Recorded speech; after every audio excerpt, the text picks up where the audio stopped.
Hello नमस्कार. यावेळी timing दुपारचे 12:30 वाजलेले आहेत. आम्ही वेळेतच गावात येऊन पोहोचलेलो आहोत. जसं तुम्ही अगोदरच्या व्हिडिओमध्ये बघितलेलं आहे.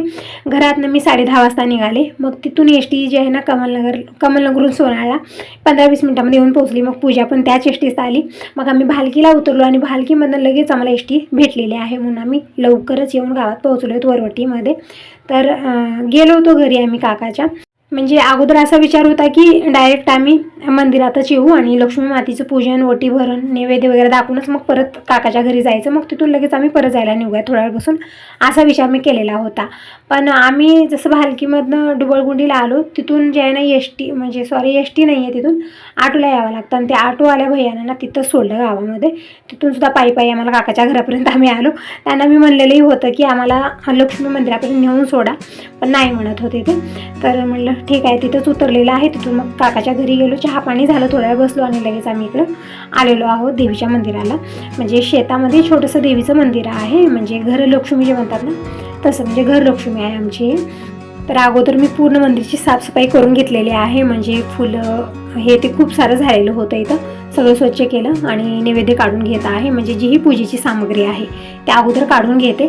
मग मी लक्ष्मी मातेची पूजा करायला सुरुवात केली की पटकन नैवेद्य दाखवता येतो. म्हणून मी अगोदरच, म्हणजे कसं आहे आता इथं बघू शकता तुम्ही, दार एकदम छोटंसं आहे त्यामुळे आतमध्ये काही ठेवता येत नाही मला, म्हणून बाहेरच मी सगळं काढून घेत आहे. तर पूजाने नैवेद्य घेऊन आलेला आहे, जसं मी आणलेलं आहे. जसं ज्वारीचे फळं आहेत, भात आहे, आंबील वगैरे, तेलच्या, हे सगळं लिंबू पण आणलेलं आहे पूजानं. तुम्ही विचारत होता की ताई देवीला नैवेद्य म्हणून फक्त ज्वारीचं सगळं बनवत आहेस का तू? तर हो, ज्वारीचंच बनवलं जातं. म्हणजे ज्वारीचे फळं, सपक वरण आणि ज्वारीचं पीठ टाकूनच आपण आंबील बनवतो. परत मी तेलच्या पण बनवल्या, म्हणजे तळीव म्हणून तेलच्या बनवल्या जातात, ते पण मी बनवले. जसं रूल्स आहे तशा पद्धतीने, म्हणजे अगोदरपासून हेच परंपरा चालत आलेली आहे. तर वेगळं काही आपल्याला करायचं नसतं. जशी आपली घरची रीत आहे, परंपरा आहे, जी हे आहे तेच आपल्याला करायचं असतं. तर सगळी पूजेची सामग्री मी काढून घेतलेली आहे, नैवेद्य काढून घेतलेला आहे. आणि अगोदर लक्ष्मी मातेला मी पाणी टाकून स्वच्छ धुवून घेतलेलं आहे. आणि शेंदुराची लक्ष्मी आहे म्हणून अगोदर शेंद्रामध्ये तेल टाकून मी छान मिक्स करून घेतलं आणि पूर्ण देवीला मी शेंदूर अशा पद्धतीने लावून घेतलेला आहे. जे छोट्या छोट्या साईडनं मूर्त्या आहेत ना त्यांना पण मी अशाच पद्धतीने शेंदूर लावलेला आहे अगोदर. नंतर हळदी कुंकू मी लावत आहे. तर अशा पद्धतीने मी 5 टिकले दिलेले आहेत आणि फुलाचा हार. म्हणजे येतेवेळेस मी सगळीच तयारी करून घेऊन आलेले होते, कारण रस्त्यामध्ये आम्हाला कुठं थांबायचं नव्हतं. कारण आम्ही 2 जणच होतो आणि कुठं इकडं तिकडे हिंडणार ना भालकीमध्ये फूल वगैरे हुडकत, म्हणून सगळं कमलनगरहूनच मी आणलेलं आहे. म्हणजे आणून दिलेले होते येतेवेळेस नारळ, फुलाचा हार, शेंदूर सगळं तिथूनच मी आणलेलं आहे. तर इकडं फुलाचा हार पण मी देवीला घातलेला आहे. वस्त्रमाळ सगळी तयारी मी अगोदरच केलेली होती. आणि इकडं तेलाचा दिवा आणि तुपाचा दिवा दोन्ही दिवे मी प्रज्वलित केलेले आहेत. म्हणजे पूजानं तेल घेऊन आलेलं होतं, मी तूप घेऊन आलेलं होतं, म्हणून वेगवेगळे दिवे मी प्रज्वलित केलेले आहेत. आणि आता वटी भरून घेऊया. तर इकडे 2 ब्लाऊज पिसा आम्ही अंतरलेले आहेत. पूजानंही आणलेले, मीही आणलेलं आहे. आणि गहू टाकलेत ओटीला मी, आणि त्यामध्ये ओटीची सगळी सामग्री ठेवलेली आहे. जसं हळदीचं खोम आहे, खारी, खोबरं, सुपारी, सगळीची ओटीची सामग्री मी ठेवलेली आहे. आणि पूजाने ही जी पुडी भेटते ना त्यामध्ये सगळी सामग्री असते, तर ती पुडीच आणलेली आहे, ती तशीच ठेवली, मी खोललेली नाही आहे. परत बांगड्या ठेवलेल्या आहेत आणि अगरबत्त्याही आणलेल्या आहेत आणि धूप पण आणलेला आहे मी. तर धूप मी लावून घेतलेलं आहे, अगरबत्त्याही सगळ्याच लावलेल्या आहेत. आणि आंबील अशा पद्धतीनं लोटक्यामध्ये ठेवलं जातं, तर त्यामध्येच ठेवलेलं आहे. ते स्वच्छ धुवलं, त्यामध्ये मी आंबील ओतलेलं आहे, पूजन करून घेतलेलं आहे. आणि जी पूजेची म्हणजे ओटीची सामग्री आहे त्याला मी हळदी कुंकू लावून घेतलेलं आहे. परत नारळही सोलून ठेवलेले आहेत. म्हणजे नारळ जे आहे ना पूजानं इथं आल्यानंतर सोललेलं आहे. कसं काही भेटतही नव्हतं इथं सोलण्यासाठी, कसं ते काढलेलं आहे. तर ठेवलेलं आहे नारळ वगैरे सगळं अशा पद्धतीने मी पूजन करून घेतलेलं आहे देवीचं. वटी वगैरे भरलेली आहे. आणि आता ठेवूया नैवेद्य. तर इकडं तेलच्या जे आहेत ना ते ठेवलेले आहेत. आणि त्यावरती मी जे आपण बनवलेलं होतं भात, फळं, सपकवरण सगळं मी ठेवलं. आंबील तर इथं मी साईडला लोटक्यामध्ये ठेवलेलं आहे भरून. आणि आता पाणी फिरवून घेऊया. तर देवीला मी नैवेद्य दाखवलेला आहे. तर बघू शकता तुम्ही अशा पद्धतीने मी पूजन केलेलं आहे. तर पूजन झालेलं आहे. आता मनोभावी देवीचं दर्शन करून घेऊया. तर देवीचं दर्शन झालेलं आहे, तर आता पूजा करत आहे. तर हळदी कुंकू वाहिलेले, फुलं वाहिलेले आहेत आणि दर्शन करून घेतलेलं आहे. पण फुलं जे आहे ना खूप मोठे मोठे होते, मी साईडला ठेवून दिलेलं आहे. तर पूजा इथं जी फुलाचं झाड आहे तिथलेच फुलं तोडून देवीला वाहिलेले आहेत. आणि आता नारळ पण वाळून घेत आहे. आता तुम्ही म्हणाल तर हे लेडीज नारळ वाळू नये, तर करेक्ट आहे, आम्ही नारळ वाळत नाही आहे. पण आता कोणी पुरुष मंडळी इथं नाही आहेत आणि कोणी आसपासही दिसत नव्हतं, कारण जेव्हा येतो सोबत हे किंवा दिनेश कोणीतरी असतं. पण आता आम्ही दोघीच होतो काही ऑप्शन नव्हतं, म्हणून पूजानंच नारळ वाळलेला आहे. तर अशा पद्धतीनं आम्ही देवीचं पूजन केलेलं आहे, मनोभावे दर्शन करून घेतलेलं आहे. खरंच मन खूप शांत वाटत आहे. एक वेगळीच प्रसन्नता आहे मनाला, खूप छान वाटतं. म्हणजे वर्षाला म्हणजे एक असतं की आषाढ महिन्यामध्ये आणि एक पूस महिन्यामध्ये अशा पद्धतीनं मी लक्ष्मी मातेची ओटी भरते, पूजन करते, नैवेद्य दाखवते, मला छान वाटतं. तर आता मी फेरी पण घातलेली आहे आणि थोडा वेळ आम्ही इथंच बसलेलो होतो. छान वाटत होतं. हे जे फ्रेश वातावरण आहे, हिरवळ आहे बघावं तिकडं ना, खूप छान वाटत आहे. म्हणजे आपण दररोज घर घर घर ते घर काय आपल्याला सुटत नाही, आपलं किचन आणि आपले घर आणि ते कामं. पण कधीतरी अशा पद्धतीने बाहेर आलो मला खरंच खूप छान वाटतं. अगोदर तितकं काही मी यायची नाही, पण आजकाल थोडंसं असं झालं ना, कुठल्या तरी निमित्तानं मी बाहेर निघत असते. जसं दीपाकडे गेलो, 2-3 दिवस बेंगळूरला फिरून आलो, छान वाटलं. तेव्हा पण खूप फ्रेश वाटलं मला. परत आता अधूनमधून कुठेतरी जाण्यात येतच, काही कार्यक्रम आहे किंवा गावाकडे किंवा लक्ष्मी मातेचं नैवेद्य घेऊन कुठल्या तरी बघा निमित्तानं आपल्याला बाहेर निघालंच पाहिजे. तर आम्ही हे सगळे हिरवळ वातावरण बघत जात आहोत. खूप छान वाटत आहे, बघू शकता तुम्ही. आणि या दिवसामध्ये खरंच बघा शेतामध्ये खूप छान वाटतं. घरामध्ये तितकं आपलं मन लागणार नाही, पण शेतामध्ये खूप फ्रेश वाटतं, छान वाटतं. तर काकाच्या घरी गेलो आम्ही जाते वेळेस आणि जेवण खाणं केलं, 1-2 तास बसलो आणि मग आता परत जायला निघालेलो आहोत. काकांना ऑटो करून ऑटोमध्ये बसून पाठवलेले आहेत. तर आम्ही आलेलो आहोत. म्हणजे तितका वेळ आम्हाला लागला नाही, कारण एसट्या भरपूर साऱ्या आहेत. भालकीहून सोनाळा आलो, सोनाळा कमलागरला. मी गावात उतरलेली नाही आहे, कारण लेट खूप झालेला होता. टायमिंग सांगेन तुम्हाला, मी घरी आलो तेव्हा तर 6:30 वाजलेले होते, त्यामुळे थांबलेलं नाही मी. आई म्हणत होती की उतर थोडा वेळ थांब आणि नंतरून जी एस टी येईल त्या एस टीला जायची असं म्हणत होती. तरी पण मी एकटी होते आणि नको म्हणलं मी, आणखीन गावात तरी येईन म्हणून मी उतरलेलं नाही आहे. कारण परत दुसरी एस टी येणं 1 तास 2 तास मला थांबावं लागलं असतं आणि तसं तर लेट झालेलाच होता, अंधार झाला होता. तर घरी यायला मला पूर्णपणे अंधार झाला असता आणि आल्यानंतर अशी अवस्था झाली होती ना, प्रवास सहन होत नाही आहे मला. आणि त्यामध्ये एस टीनं गेलं ना, त्यामुळे थोडीशी आदळआपट झाल्यामुळेही मला खूप थकवा आलेला होता. तर आल्यावर मी फक्त भांडे क्लीन केले, बाकीची कुठलीच कामं मी आवरलेली नव्हते. आणि जे स्वयंपाक सकाळी बनलेला होता, म्हणजे यांनी जेवण केलेलं नव्हतं, जशाला तसाच राहिला होता. तर तेच आम्ही थोडंफार गरम करून खाल्लं रात्री. नंतर मी कुठलीच कामं आवरलेली नाही, झोपलेलीच होते. तर आता ही मॉर्निंगची वेळ आहे. तर आता जे आहे आवरायचं आता आवरणार आहे, कारण काल एकदमच तब्येत माझी बिघडली होती. तिकडून आल्यानंतर काही सुचत नव्हतं की काय, डोकं इतकं दुखत होतं, जड आलेलं होतं. त्यामुळे मला काहीच काम करायचं मन नव्हतं.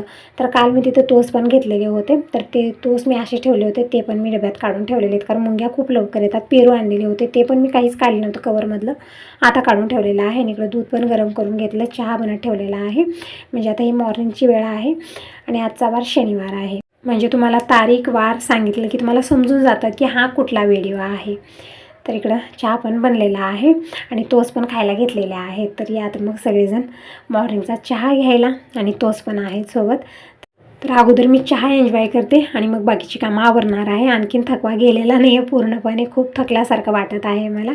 जसं बसलं की बसूनच राहावं, उठून कुठलीच कामं आवरायचं मन नाही. कधी कधी असं होतं ना, कधीतरी थकवा आला, कंटाळा आला.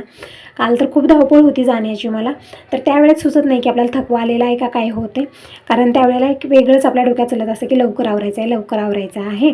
पण ज्यावेळेस आपण निवांतपणे शांतपणे बसून असतो किंवा आपल्याला घाईगडबड नसते, त्यावेळेस मात्र कळतं की बाबा खूप थकवा आलेला आहे, कुठली कामं मला आवरायचं मन नाही आहे. चहा आणि टोस्ट खाऊन झालेला आहे. आता नंबर आहे स्वयंपाकाचा, आणखी देवपूजाही झालेली नाही आहे. आणि पाऊस काल एक दिवस नव्हता, म्हणजे असं वाटलं की गेला, पण नाही गेला नाही. एक दिवस सुट्टी घेतलेला होता, आज परत पाऊस चालू झालेला आहे. आणि कपडे कालही धुणं झालेलं नव्हतं मला, म्हणजे जितके बाथरूममध्ये होते तितकेच मी धुलेले होते. आता जे मी जमा करून ठेवलेत ना, ते कपडे मी धुलेच नाही आहेत, कारण काल मला जायचं होतं गावाकडे नैवेद्य घेऊन. तर आता खूपच गोंधळ झाला आहे त्या कपड्यांचा, काय करू सुचत नाही आहे मला. धुले तर वाळणार नाही आहेत आणि तसंच ठेवले, ते पण मन होत नाही ठेवण्याचं. तर आता काय करू काय ठेवू काही समजत नाही. तर असं अगोदर मी स्वयंपाक तरी करून घेते. आणि इकडे शेरूचे नखरे बघू शकता, याला खायला मी तेलची देत आहे. केव्हापासनं मी ये शेरू घे म्हणत आहे, पण घेणार नाही. आणि समोर ठेवलं तरी पण ते लवकर खाणार नाही, थोड्या वेळानं. म्हणजे सगळी जिकडे तिकडे गेलं की मग निवांत खायला घेतो. शेरूचे असे नखरे चलत असतात. तर शेरूचंही खाणंपिणं झालेलं आहे, आमचंही जेवण खाणं झालेलं आहे. आता दुपारची वेळ आहे आणि दिनेश आणि बाबा आज आलेले आहेत, म्हणजे येऊन झालेलं आहे अर्धा तास. आणखी पिशव्या वगैरे मी काहीच काढले नाही, जशाला तसंच ठेवलेलं आहे. आल्यानंतर दिनेशशी बोलणं झालं. म्हणजे खूप दिवस झालं दिनेश आत्याकडे होता, तर खूप काही गोष्टी सांगत होता की आत्याच्या घरी असं झालं तसं झालं, शेताकडे गेलो.